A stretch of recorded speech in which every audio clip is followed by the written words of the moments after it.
كوكو بنات، سلام سلام. الا كيجيو عندك الضياف وكتحيري شنو توجدي ليهم؟ عليكم بهذا الدجاج المعمر بإبلي بواحد لاصوص كتجي رائعه البنات.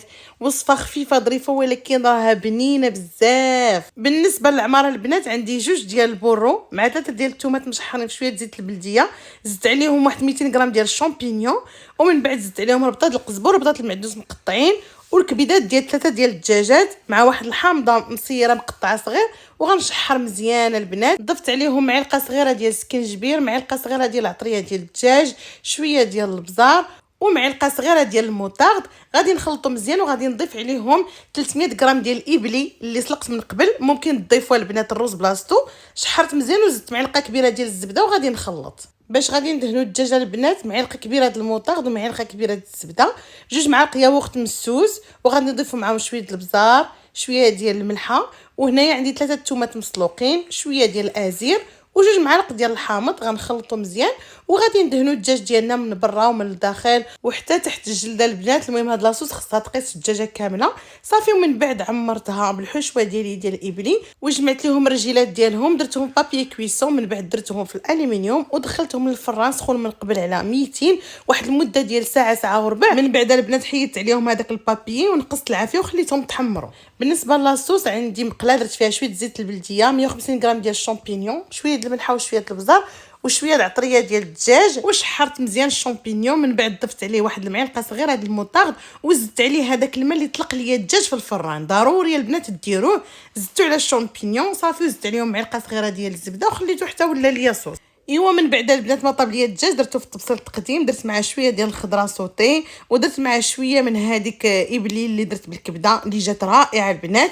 جربوا هذه الوصفه البنات والله الا غادي تعجبكم لانها كلها من السماء وبنينه. وكيف ديما ما تنساوش كنحماق عليكم. كوكو بنات، سلام سلام. عرفتوا يا البنات دوك الكيكات اللي كيتباعوا في الباتيسريات اللي كنلقاوهم فوق الكونطوار كيكونوا هشاشين كتشهاوهم مع قهوه، فهي هذه فيها دي زانغريديون ساهلين. اذا عندي 5 ديال البيضات، زدت عليهم 4 ديال السنيده كنخلطهم مزيان، من بعد كنزيد عليهم 4 ديال الزبده مخلطه مع الزيت، يعني 4 مخلطه بيناتهم كتخلطوا مزيان، وكتزيدوا عليهم 2 ديال الساشيات ديال الفاني كنخلطوا، ومن بعد كنزيدوا معاها 325 غرام ديال الدقيق مخلطه بجوج ديال الساشيات ديال الخميره. صافي البنات خلطوا الدقيق ديالكم مع هاد المكونات، ما تزيدوا لا حليب لا ياغورت لا حتى شي حاجه، هذا هو القوام اللي كنحصلوا عليه. صافي هنايا كندهنوا المول بشويه ديال الزيت، كنديروا معاه شويه ديال الدقيق من طبيعه الحال وكنكبوا الخليط ديالنا.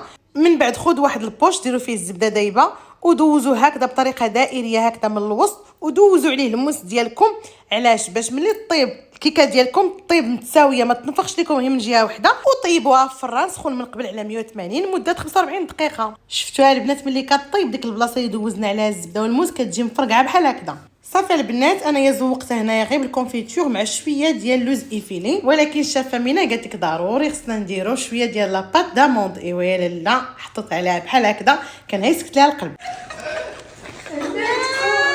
وتنصوروا هادشي من الفوق وصافي دركنا الموقف وهذا هو الشكل النهائي. وما تنساوش كنحماق عليكم. راه والله ما كنطيب بشعري مطلوق، راه ها كنجي هذه اللحظه هذه كنبغي نطلق عليكم اختي شويه العكورات شويه الطاقه الايجابيه، اما في الكوزينه لهلا يوريكم حالتي. واللي كيعجبوهم لي صالات جولي خليكم معايا غادي تعجبكم بزاف. وكيف العاده واهم حاجه هي البانيو غوز.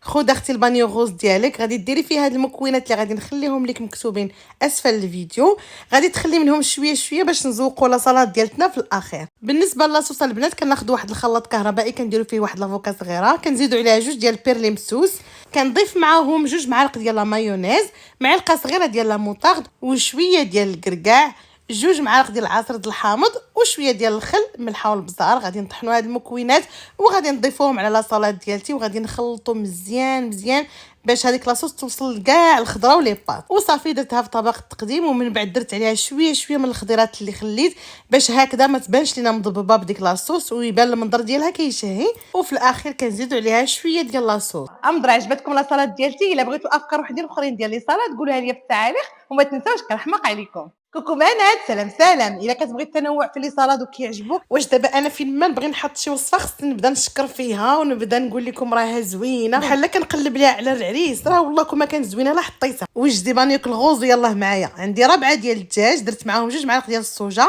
عصره ديال الحامض، شويه ديال الملحه، غادي نزيد معاهم 2 ديال الثومات محكوكين، شويه ديال السكينجبير، كنشرم الدجاج وكنطيبوه في مقله، كنزيد عليه 2 معالق كبار ديال العسل وكنزيد صوص ترياكي. اجي لهنا فين غاديه، واخا ما عندكش ممكن ديري الصوجه العاديه وتزيدي كميه ديال العسل وبقيتي تحضري فيه تيتحمر لك بحال هكذا. صافي هنايا طيبت الكريفيت حتى هما.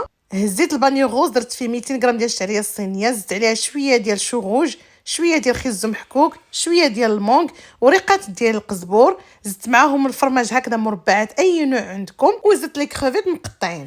بالنسبه لاصوص عندي نص كاس ديال عصير الليمون و2 معالق ديال الصوجه، شويه ديال الملحه وشويه ديال الخل، تقريبا معلقه، واخا انا بان ليا ماشي خل، المهم ما عليناش. زدت معاهم معلقه كبيره ديال الزنجلان، شويه ديال السكينجبير طري، وواحد الثومه محكوكه، وكنخلط. من بعد ضفت هاد لاصوص على لا سلطه ديالتي وغادي نخلط مزيان مزيان حتى توصل لجميع هذيك الخضره. من بعد درتها في طبق التقديم، زدت عليها طريفات ديال الدجاج، زدت عليها لي كريفيت وزدت عليها كاوكاو محمر كيجي فيها غزال. هنا صورتها لكم زعما في الجرده باش ندير لكم الاغراء وداك الشيء وتعجبكم. ساعه ما عجبتنيش وانا نهز قشي ومشيت صورتها لكم من وسط الدار. ما تنساوش كنحماق عليكم.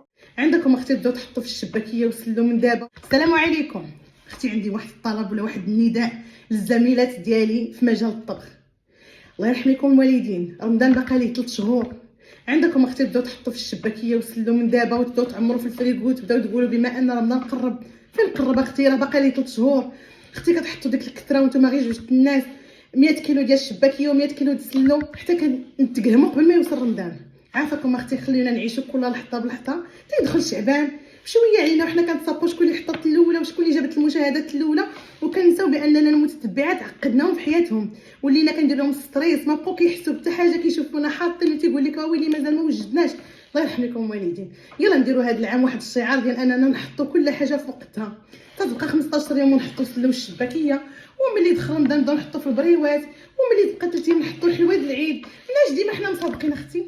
الله يرحم لكم الوالدين. ما ديروهاش مني قله الصبر، لكن والله الا كنهضر معكم من نيتي لانني كنحس راسي كاينه في ماراطون، دائما في اطار وصفات عيد الكبير وديما مع الجديد. اليوم غادي نشارك معكم السفه مدفونه بالغنمي. جات غزاله البنات، جات بنينه بنينه بنينه. خليكم معايا في الوصفه. اذا اول حاجه في المول اللي كيدخل الفران غادي نديرو فيه 1.5 كيلو ديال اللحم الغنمي اللي غادي نتقبوها البنات، وغادي نزيد معاه التوابل اللي غادي نخليها لكم كلها مكتوبه.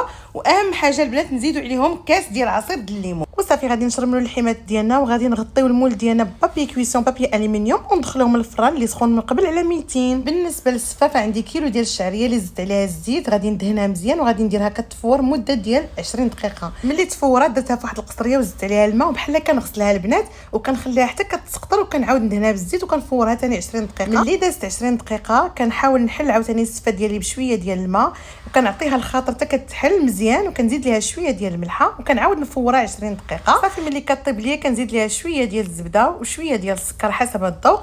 صافي وغادي ندوزو دابا للدغيساج. في طبق التقديم كنديروا واحد الساخ اللي كنديروا فيه نص الكميه ديال السفه، كنزيدوا عليها اللحم بعد ما فردتو كيف ما كتشوفوا، كنستفوه مزيان.